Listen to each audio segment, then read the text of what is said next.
Oi, pessoal, tudo bem? Chegamos ao capítulo 30 de Física, que fala sobre como que a física ela pode contribuir para o estudo no futuro.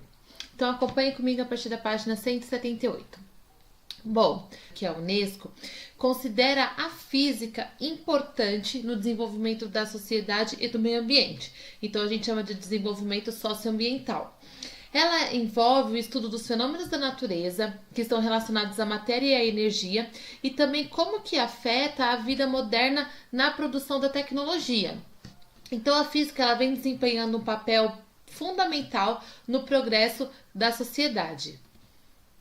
Nos países mais desenvolvidos, a gente vê os grandes centros de pesquisas e tecnologias, porque eles entendem que o investimento na ciência está atrelado a essas questões políticas que induzem o desenvolvimento de novas tecnologias e também conseguem alavancar a economia e o bem-estar de uma sociedade.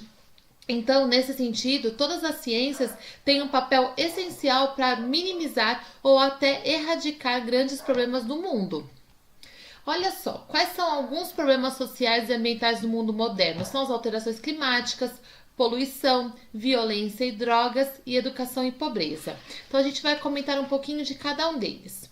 Com relação às alterações climáticas, já se tem evidências que as temperaturas do planeta estão subindo ao longo das últimas décadas e estima-se um aumento por volta de 4 graus até o próximo século.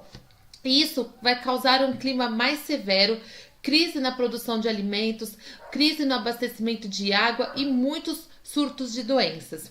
Além disso, essa elevação de temperatura faz com que o nível da água dos oceanos aumente, podendo inundar muitas cidades da região litorânea.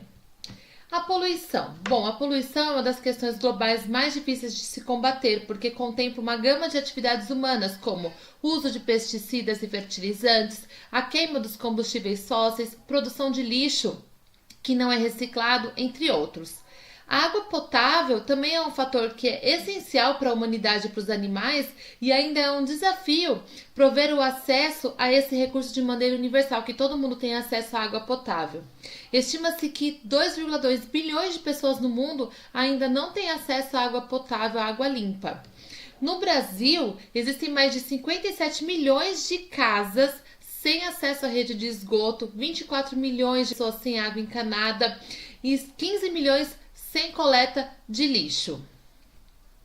Com relação à violência e drogas. Bom, a violência ela pode ser desencadeada por aspectos sociais, culturais, econômicos, tornando-se um problema que vai de encontro à atenção das autoridades, porque é uma questão de vários fatores, por exemplo, o terrorismo. Bom, além disso, as Nações Unidas informam que quase 200 milhões de pessoas com mais de 15 anos consomem drogas em todo o mundo. Entre elas, maconha, cocaína, álcool, anfetaminas, opiáceos e solventes voláteis. O consumo dessas drogas, dessas substâncias, tem relação com a violência porque estimula o tráfico do material e sustenta as quadrilhas que agem à margem da lei. Com relação à educação e à pobreza. No mundo todo, mais de 72 milhões de crianças na faixa etária do ensino fundamental ainda não estão matriculadas na escola. Isso acontece principalmente nos países que estão em desenvolvimento e na parcela da população mais pobre e marginalizada. Sem a educação e essas habilidades necessárias para o emprego, muitas pessoas, principalmente os mais jovens, vão encontrar dificuldades para conseguir emprego e ter melhor adequação de vida para ele, e para a sua família. Além disso, estima-se que atualmente existam quase 800 milhões de pessoas no mundo que não têm o suficiente para se alimentar. Nós faremos a atividade da página 179. Eu vou ler, mas eu vou comentar porque ela é uma atividade que nós deveríamos fazer em conjunto com outras pessoas em sala de aula. Organize-se em grupos de 4 ou 5 integrantes e escolha um dos temas apresentados sobre os problemas do mundo moderno. Cada grupo, então, deve discutir a importância da ciência e da tecnologia para auxiliar a resolução desse problema. Um cartaz deverá ser elaborado como produto da discussão, tratando do problema escolhido e oferecendo uma proposta científica e tecnológica para a solução do problema. Então, dentre esses problemas que a gente discutiu, que é a poluição, a questão da violência e drogas, educação e pobreza e alterações climáticas, nós podemos refletir um pouco, e pensar uma possível solução. não há necessidade de a gente fazer essa atividade, já que nós não estamos no ambiente de sala de aula.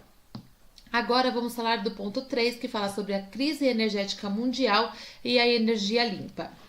Bom, a demanda de energia no mundo ela vem aumentando constantemente porque a cada dia aparece algum dispositivo eletrônico que precisa de energia para funcionar.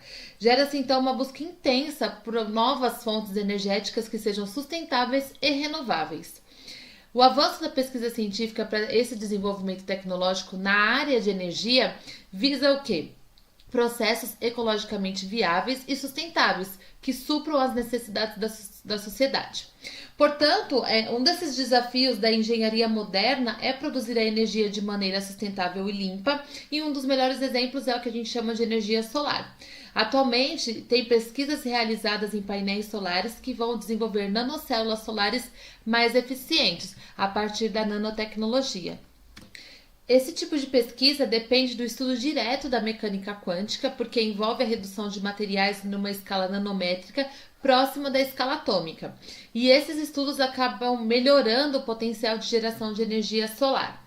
Agora nós vamos falar sobre a energia da antimatéria.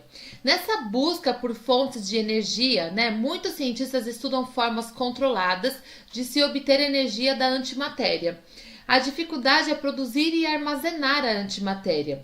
Então, o estudo desse conceito envolve as questões relacionadas à mecânica quântica e à relatividade, e também depende de aceleradores de partículas. Para a gente ter uma ideia da ordem de grandeza em valores envolvidos nesse estudo, o custo de produção e armazenamento de 1 grama de pósitrons, que é a antipartícula do elétron, pode chegar a um valor de trilhões de dólares para 1 grama. Além disso, seria necessária a construção de gigantescos aceleradores de partículas, como o que a gente tem na Organização Europeia para a Pesquisa Nuclear, o maior laboratório de física de partículas do mundo, que fica localizado em Genebra, entre França e Suíça. Então, a gente tem aí o detalhe do Atlas, um dos laboratórios do CERN, que é essa Organização Europeia para a Pesquisa Nuclear. Agora nós vamos fazer as atividades finais da página 181 em diante. Textos para as questões 2 a 5. A física descreve como o mundo natural se comporta. É uma ciência que lida com as forças fundamentais do universo e com a maneira que elas interagem com a matéria. As 4 forças fundamentais são as seguintes: força gravitacional, força eletromagnética, força nuclear forte e força nuclear fraca. Além da natureza em si, a física é responsável pelos avanços da eletrônica, que precipitam os avanços nos computadores modernos e na mídia eletrônica. Exercício 2. O texto se refere às forças fundamentais da física. Quais são as forças fundamentais no universo? A força gravitacional, eletromagnética, nuclear e tanto a forte quanto a força nuclear fraca. 3. Qual dessas forças é de extrema importância para o desenvolvimento das tecnologias envolvendo astronomia e engenharia de foguetes? Bom, o estudo da força gravitacional entre os corpos celestes é vital para o desenvolvimento do estudo da astronomia. 4. Segundo o texto, a física é responsável pelo avanço da tecnologia e dos computadores, resultando da miniaturização dos materiais e a escalas nanométricas, muito próximas da escala atômica. Qual é o ramo da física que estuda os fenômenos atômicos relacionados com a força nuclear? É a mecânica quântica. 5. Qual das forças citadas no texto tem grande relação com o mundo moderno? Bom, tudo relacionado a dispositivos eletrônicos envolve o eletromagnetismo. 6. Refletindo sobre o sistema atual de distribuição de energia elétrica, responda: o que ocorreria se ficássemos sem energia elétrica por um bom tempo? Bom, se a gente sofrer um apagão de energia elétrica, muitos sistemas podem entrar em colapso, como sistemas de saúde, da educação, de armazenamento e de distribuição de alimentos, inclusive. 7. Atualmente, o conceito de terraplanismo vem sendo disseminado na internet. Use argumentos científicos e evidências para contra-argumentar essa teoria. Bom, a gente já sabe, é uma resposta pessoal, mas a gente já se tem evidências do formato do planeta Terra através da sombra que a Terra faz durante o eclipse lunar. Quando a gente olha, um navio no horizonte, primeiramente a parte mais alta dele vai chegando e a parte mais baixa dele vai chegando depois para a gente observar. Então a gente vê a questão da curvatura do planeta através de algumas evidências. 8. O que significa a sigla Unesco e como a agência considera a física no atual cenário mundial? É a Organização das Nações Unidas para a Educação, a Ciência e a Cultura, que considera a física um fator importante no desenvolvimento socioambiental. Realize uma pesquisa sobre a descontaminação de lagoas usando nanotecnologia e responda as questões 9 a 13. Como funciona o processo de descontaminação por meio das microbolhas? Bom, as nanobolhas elas têm íons positivos e negativos que vão gerar uma alta concentração de energia e aí as bactérias do meio líquido vão se aderir a essas nanobolhas de ar e ficam presas. Com esse processo elas vão perder a mobilidade, não conseguem se alimentar e se autodestroem. 10. A poluição é um dos maiores desafios da sociedade moderna. Cite 2 exemplos de poluição que ocorrem em sua cidade. Bom, a gente pode citar a poluição sonora, a poluição luminosa, a poluição do ar e a poluição da água. 11. Com base em sua resposta anterior, propõe uma solução, mesmo que seja a longo prazo, para resolver esses 2 problemas. Como você pode escolher um dos 2 que a gente citou aí no exercício 10, você pode colocar aí algum tratamento para despoluição ou redução desses impactos. Aí fica ao seu critério. Exercício 12. No trabalho do cientista Marino Morikawa, ele conseguiu descontaminar boa parte da lagoa de El Cascaio em 15 dias de trabalho constante. Contudo, considerando todo o processo envolvido com a descontaminação, qual teria sido a duração do trabalho? O que essa situação tem a ver com a pesquisa que leva anos para ser desenvolvida, mas poucas vezes é valorizada na sociedade?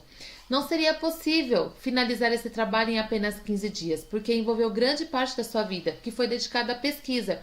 Foi refletida em apenas 15 dias de operação. Isso levanta questões importantes, porque muitas pesquisas não têm aplicação imediata para benefício a curto prazo na sociedade, por isso são pouco valorizadas.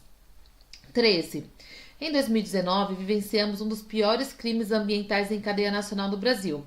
Manchas de óleo começaram a aparecer por toda a costa litorânea brasileira.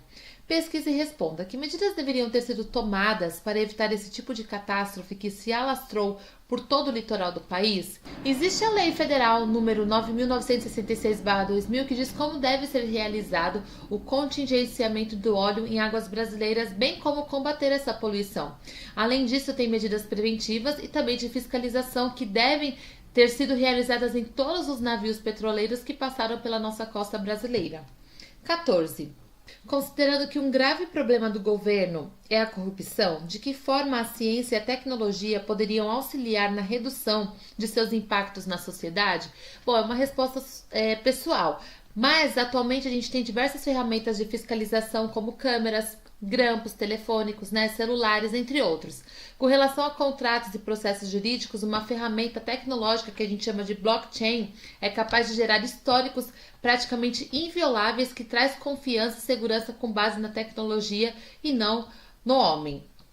Observe a imagem e o texto a seguir para responder às questões 15 a 17. O efeito estufa permite que a temperatura na Terra seja mantida sem enormes variações e viabilizando a vida na superfície do planeta. Esse fenômeno acontece quando a radiação infravermelha emitida pela superfície terrestre, que é aquecida pelos raios solares, fica aprisionada ou é absorvida pelos gases presentes na atmosfera.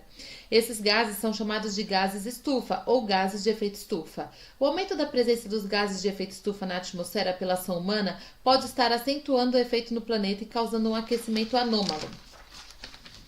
15. Os principais gases de efeito estufa são o vapor de água e o gás carbônico. Outros gases, como o metano, também contribuem para o efeito estufa. Porém, a emissão excessiva do gás carbônico gerado pelas indústrias e queimadas florestais pode levar a um aumento desnecessário de carbono na atmosfera. Qual é o impacto disso? O excesso de carbono na atmosfera vai aumentar significativamente a temperatura da Terra. E isso vai provocar uma série de processos como o derretimento das calotas polares, a elevação do nível da água dos oceanos e mudanças climáticas bem intensas. 16. Como a ciência e a tecnologia podem contribuir para que o aquecimento global não se torne um risco para a sociedade? Várias pesquisas vêm sendo realizadas nesse ramo, mas a utilização de filtros que diminuem a emissão dos poluentes e políticas educacionais que estimulam a redução da produção de gases de efeito estufa auxiliam o bem-estar do ecossistema terrestre. 17. Pesquise e responda. Qual foi o primeiro físico a formalizar uma teoria sobre efeito estufa? Jean-Baptiste Fourier. Pesquise e responda as próximas questões. 18. Onde ficam as instalações do Centro Nacional de Pesquisa em Energia e Materiais? Fica na cidade de Campinas, em São Paulo.